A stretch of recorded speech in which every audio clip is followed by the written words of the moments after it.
I will never forget the moment his laughter froze mid-sentence that night. 1 minute the whole table was roaring, candles flickering, glasses clinking, his friends hyping him up. Then something in the air shifted. It was his 35th birthday, and I thought I was being playful. I leaned forward, smiling, and said, "Careful, ladies. He flirts like this even when I'm not around." It was supposed to be harmless. Just a teasing, flirty joke. But the second the words left my mouth, I saw something flicker in his expression.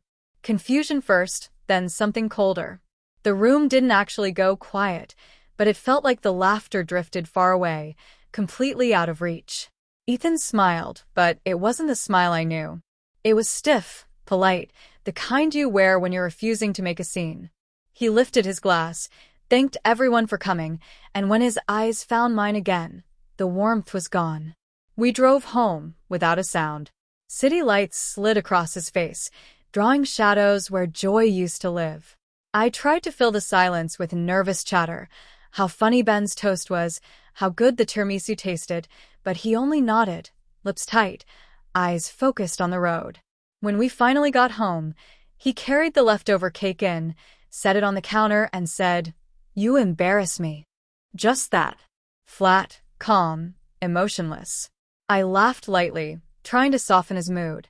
"Ethan, come on. It was only a joke." He didn't look at me. "You turned me into a punchline." I wanted to argue, but something in his voice stopped me. I had never heard him sound so distant. He went to the bedroom, changed into an old t-shirt, and got into bed facing the wall. I lay awake staring at the ceiling, convinced it would blow over by morning. It didn't. The next morning, he kissed my forehead before work. Out of habit, not affection. And that quiet distance never left. He still spoke kindly, still smiled at the neighbors, still washed dishes after dinner. But the touch, the way he used to reach for my hand during a movie, the random kisses in the kitchen, all of that disappeared. At first, I told myself he just needed time. Maybe the joke hurt more than I realized. But days turned into weeks, and the silence between us thickened.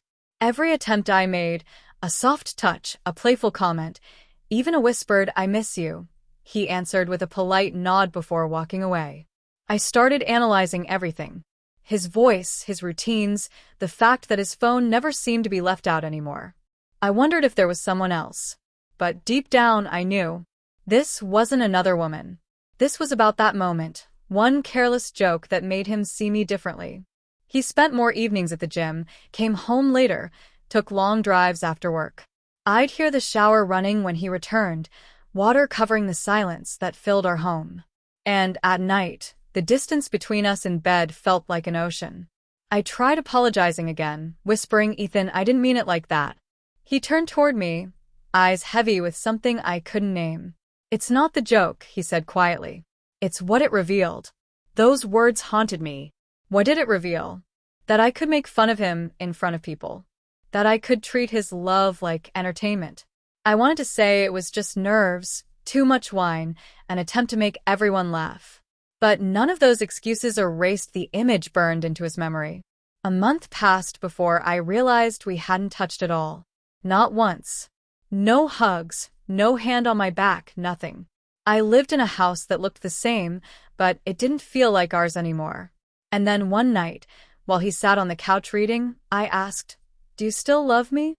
He looked up, held my gaze for a long moment, and said, "Love doesn't disappear.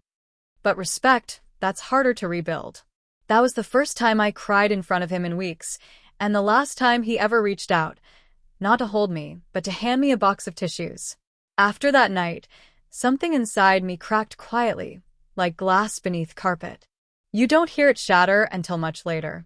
I tried to act normal, forcing small moments of connection, pretending I didn't notice the absence of warmth. But Ethan wasn't pretending anymore. He had moved past anger into something far worse. Indifference. He still did all the right things, took out the trash, paid the bills, reminded me to take an umbrella when it rained.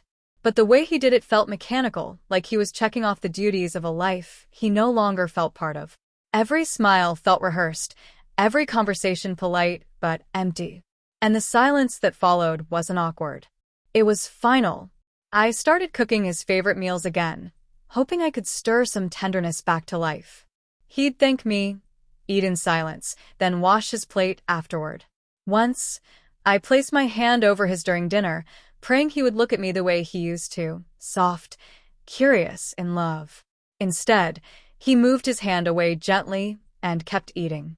That tiny rejection hurt more than any argument could, because it wasn't cruelty. It was acceptance. Acceptance that something sacred between us had already died. One Saturday morning, I walked into the living room and saw him packing a duffel bag. My heart stopped. "Are you leaving?" I asked, voice shaking. He zipped it shut, faced me, and said, "I'm going to stay with my brother for a while. We both need time to think." I wanted to scream, to beg him to stay, to promise we could fix it. But the words stayed trapped in my throat. I just stood there, gripping the edge of the couch like it was the only thing keeping me upright.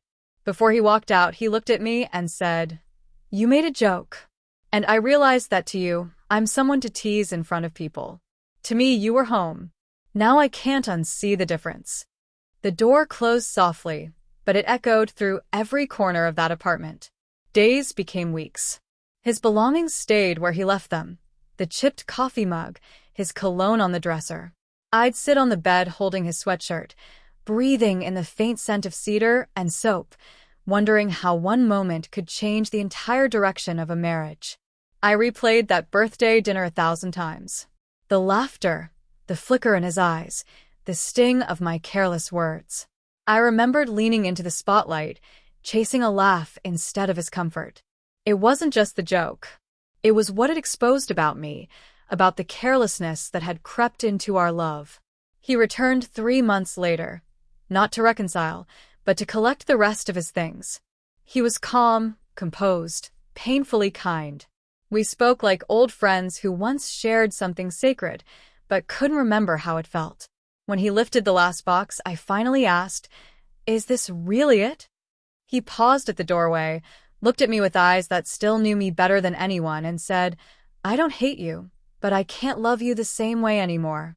The part of me that reached for you disappeared the moment you made me the joke." There was no anger in his voice, just truth. And that truth hurt more than any scream ever could. After he left, I learned what silence really sounds like. It's not the lack of noise. It's the weight of everything unspoken. Months have passed now. I've started writing again, trying to gather the pieces of myself I ignored while we were together. Sometimes, I walk past the restaurant where it all started, the one with the red awning and flickering candles. I still hear laughter inside, but it doesn't burn as much anymore. I've learned that love doesn't always end in betrayal or fire. Sometimes it dies in a single careless moment, when one person no longer feels safe in the other's hands. And if I could go back to that night, if I could take back that flirty, thoughtless joke, I wouldn't just swallow the words.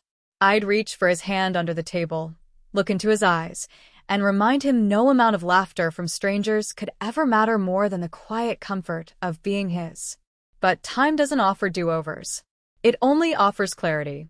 And mine came in the form of an empty bed, a silent phone, and the realization that respect, once broken, leaves a wound love can't mend. Sometimes, when I catch my reflection in the window, I almost expect to see him standing behind me, smiling like he used to. But it's just me now.